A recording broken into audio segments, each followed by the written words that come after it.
Hey guys, Nathan Rickney here, the profit generator, founder and owner of NGR Accounting. If you want to continue to watch our videos, don't forget to hit that subscribe bell, like the video to be sure to get all our awesome content. In today's interview, I'm sitting down with one of Sutherland Shire's best exports to the rest of Australia. Originally, Stagekings was known for its creative, amazing structures and stages. But when the pandemic hit, their main client database was gone. With the closure of entertainment, functions and events, Stagekings didn't miss a beat with the creation of IsoKing, home furniture for workers at home. And it was from there the brand was created.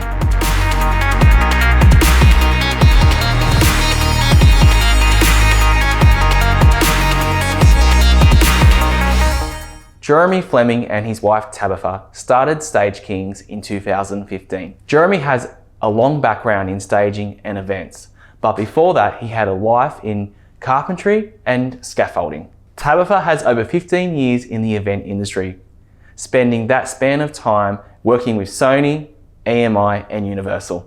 This placed Tabitha and Jeremy in a very good position to open up Stagekings, bringing their combined efforts and experience to create a business that exists today. I'm really looking forward to this video and I'm sure you are too. So let's go. Jeremy, thanks for joining us today. Mate, thank you for coming in. That's all right. Hey, look, so going to jump straight into the questions, and what I want to do is I want to take you back to Friday, the 13th of March, 2020. That date, the environment in the industry, your industry changed dramatically with COVID restrictions. What was going on with Stagekings at that point there?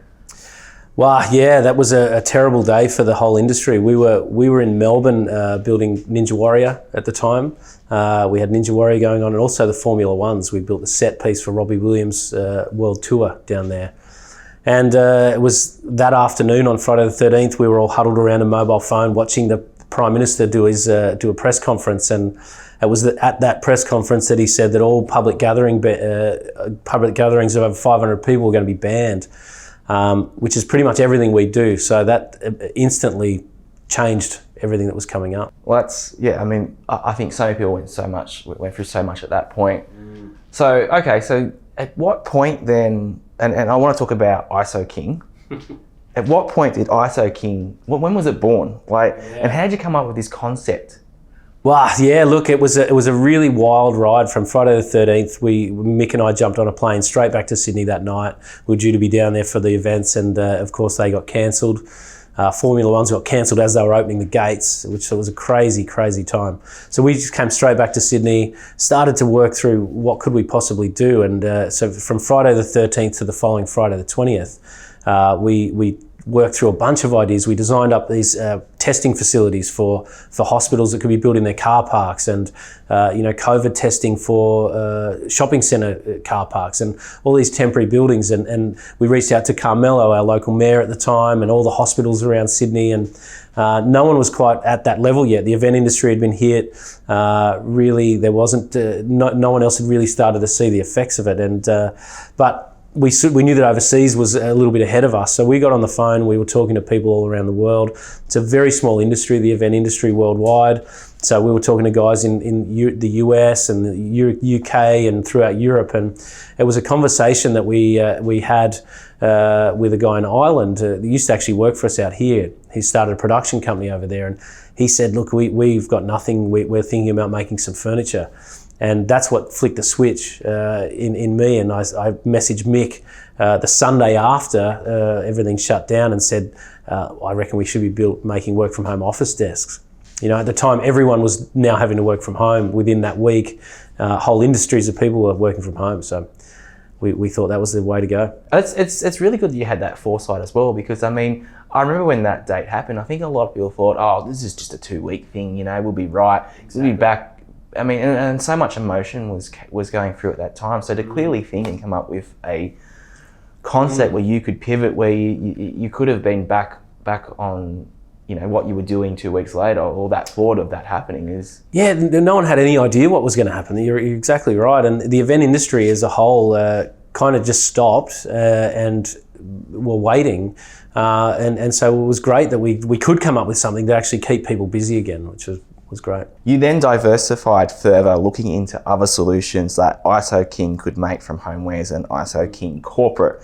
How did you and your team look at these opportunities, and what could you manufacture? Well, we came up with the desk to start with, and it was a very simple flat pack desk that could be built in 30 seconds. So it would go up in the morning and then put away in the afternoon. We were thinking of people that didn't necessarily have an office space at home. And so we came up with the desk and a standing desk, and that was the first thing. And so to start with, I wrote a letter, an open letter, and I put it on all of our social media, and we shared it around. And that letter was shared nearly 3,500 times within a few days. So we had millions of people see that very quickly. And so sales for the desk went through the roof, and we got this amazing following. Our followers went through the roof on Facebook and Instagram and LinkedIn and so we basically, to then come up with other ideas, we asked people what they needed, which was a really great community of people got behind us, and we'd ask people, we'd say, you know, what is it that you need? You're stuck at home, you know, what else do you need? And so then we came up with laptop stands, monitor stands, everything around the office, and then went from there. You know, someone said we needed a shoe rack, so we designed a shoe rack, and you know, people were asking for crazy stuff like cat towers and all these things, and if enough people asked for it, we'd make it. Yeah, that's that's funny. But even I think, like you were saying to me before off camera, that this really changed quite quickly. You know, within a week, you had a big following, and a massive reason that happened was that the media got behind and really loved what you were doing. Yeah, it was a good news story early on in COVID when there were no other good news stories. You know, everyone was finding themselves out of work, and for us, we started it with always from the start of it was to give back to the event industry, and so we pulled in out of work event workers to help us sand and package and deliver the desks. You know, we'd make a desk one day, and my main goal was to, if someone ordered a desk one day, they had it the next day, and so we had 70 people on the floor sanding and packaging, and then we had roadies delivering the desk. So we'd load up their RAV4s or whatever cars they were having full to the brim, and they'd go and deliver the desk. So that was also part of the story. People loved getting their products off someone from the event industry, and it was really cool. Yeah, that's awesome. So I guess looking at your workforce was actually a big part of this, and you get them employed. But how's that changed your workforce today, and what's that look like now? Well, we were very fortunate that we were able to put so many people on through COVID. Yeah, we employed an additional 70 people on top of our own crew from that. So we, like I said, event workers from all over. We also ended up with airline workers coming in, and anyone that didn't have work, we were opening the doors and saying, "Come and help." And so we've got a lot of goodwill through that. A lot of the people have stuck around now, and as events are coming back, they're sticking with us. So we've done quite well. Amazing. Supporting the industry and your community is also something that myself and my team are really passionate about. Can you tell me about the relationship you have between Stagekings and Support Act? Yeah, it's the industry is really close to our hearts. Obviously, we know everyone in the industry, and we saw how hard everyone was going to be doing it. So from the first desk we sold, we donated $10 from every desk to Support Act. And Support Act's an organisation that looks after artists and crew, and you know, everyone that works in the live music industry. And so we've got a very good relationship with them. And in the first year, we donated over $70,000 to Support Act. And to date we're well over 100,000. So it's great to be able to give back to the industry and help them as much as we can. Yeah, because I mean the entertainment industry has been one of the hardest hit, and you know it's a long road back to full recovery, isn't it? Yeah, it really is, and it's an industry that even though borders are opening up, while it was only months ago we were having still snap lockdowns, and that can just put the whole industry back into turmoil. And now if someone gets COVID, anyone on the crew of an artist or someone touring, the show shuts down again. So the industry still, even though things are going really fast again, there's still a lot of uncertainty. So still quite fragile. It is, yeah. So we've seen a return to events. You must be looking forward to having all these new events popping up and being booked. Yeah, it's exciting times. It's you know, the other thing that we got out of COVID was it opened us up to so many other industry sectors. So we're now off the back of the furniture, we're now doing retail fit outs and commercial work, and a lot more. Our customer base is a lot more varied than it was, which is going to help us should anything happen again. But some of the big stuff coming back is really exciting. We've just finished filming Ninja Warrior. It's on air at the moment, which is exciting.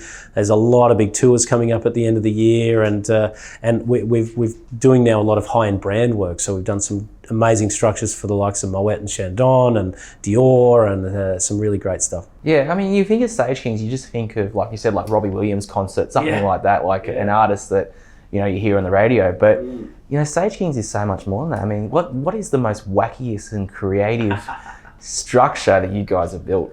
Wow, yeah. Well, so we made our name on building really big out there structures. So stuff like the replica of Shakespeare's Globe Theatre, which we built from the ground up, a whole theatre to have 1,000 people in there. And Edinburgh Castle was a great one, a replica of that we built. But you know, some of the big structures, 60 metre wide, 30 metre high lions, and you know, we just finished building a butterfly back in March. That was 30 metres high. It's a giant butterfly. So it's always crazy. Nothing's ever the same. It must be tough for your employees turning up to work, building these amazing structures. And it's really the thing is, it's always so varied. So the guys love it. They never know what's coming up next. It's we don't often build the same thing twice. As a result of COVID, new challenges are now presenting themselves. And as an example, lack of materials. How have the lessons you've learned during COVID helped you address these current issues? That's a really good question. It's a massive problem for every industry. Yeah, the supply chains are in stretched beyond capacity, and the prices of materials have gone up more than twice in some cases. So it's the thing for us was during COVID, we basically used all of the birch plywood in the country, and for even 2 weeks there we couldn't get any. So there was 2 weeks where we couldn't actually make any furniture. So we're forward planning a lot now. We actually stock a lot of materials. We've done deals with suppliers where we hold equipment on consignment. So we actually have more than most people.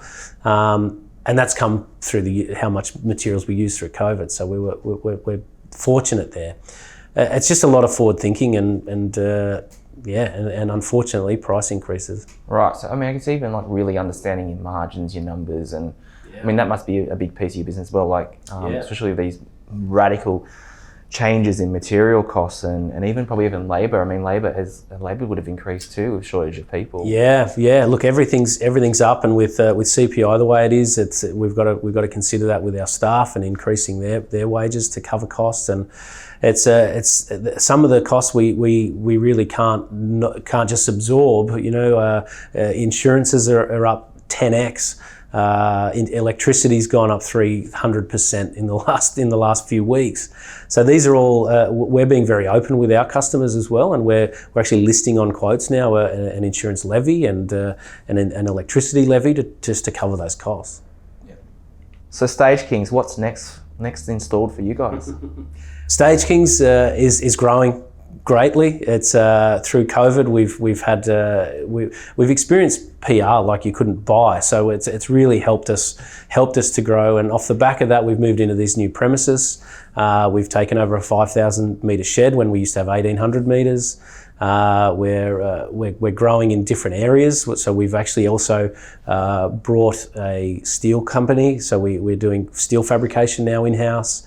We bought a signage company in-house too. So we're really broadening our offering and trying to future-proof should anything else happen. So yeah, I mean, how did that idea come along that, you know, we'll step sideways and sort of control, I guess, those aspects of the supply chain?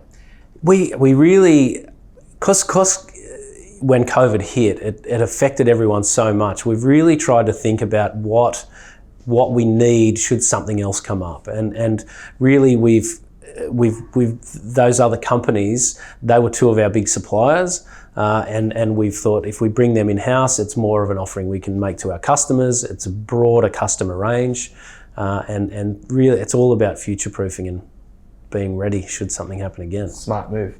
Cheers. Work-life balance is one of those subjects that we tend to focus on in our interviews. And with your wife and of your business and all events around Australia, how do you manage that work-life aspect? My wife would probably have a different answer to me here, but I've really tried to, particularly COVID, we ended up really busy and we're working a lot more hours than we probably should have. But towards the tail end, I've really tried to focus on being home for the kids, particularly on the weekends. The business days can be huge, but I really want to be at home for kids' sport on the weekends, and I at least try to be home for a breakfast or a dinner every day. So it is difficult working with your partner. You always got work in front of you, but it's just really doing the best you can to spend time with them. Well, that's it. Well, Cool. Well, Jeremy, thank you for joining us. I do appreciate your time and you sharing your journey with us about how you've gone through Stagekings, now IsoKing, and I love hearing what's happening next for the business and the group. Thanks so much. Thanks for your interest, and hope your listeners can take something from it. Absolutely. Thanks, Jeremy. Cheers. If you want to continue to watch our videos and get all our awesome content, don't forget to hit that subscribe bell, like our video, and get all our future content. I am Nathan Rigney, the Profit Generator, and I look forward to seeing you next time.